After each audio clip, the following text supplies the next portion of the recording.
Laurent Bignola a feint la surprise lorsque les journalistes du Parisien l'ont appelé pour lui demander de réagir sur son éviction de Télématin. « Ah bon, Télématin, sieste fini pour moi ?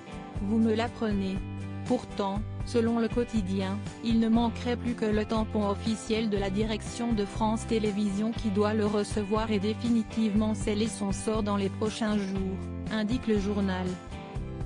Laurent Bignola, quelqu'un d'un peu plus faible aurait fini en burn-out si le présentateur reconnaît que s'il doit arrêter, ça sera un peu brutal. Il en profite aussi pour balancer sur l'ambiance de la matinale de France 2 depuis son arrivée en 2017. Tous ces mensonges, c'était très cruel. Insupportable, même. Il y a eu de nombreux propos diffamatoires à mon égard. Ça pousse les gens à l'extrême. Selon Laurent Bignola, quelqu'un d'un peu plus faible aurait fini en burn-out. Que certains aient mal vécu cette période, qu'il ait éprouvé de la peine ou du désespoir, je le conçois.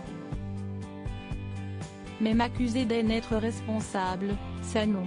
Si vous saviez comme j'ai encaissé. Heureusement, on passe de bons moments avec ceux qui sont restés. Ils sont très heureux d'être là et ont su s'adapter aux envies des téléspectateurs. Si est-il pour eux qu'on supprime des rubriques et qu'on en invente d'autres.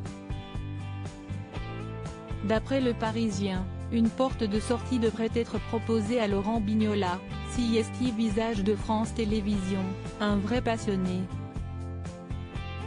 Quoi qu'il en soit, il sera à l'antenne, a confié un cadre du service public dans les colonnes du quotidien. Laurent Bignola a également confié « J'ai plein d'idées de programmes en tête que je ne souhaite pas forcément incarner.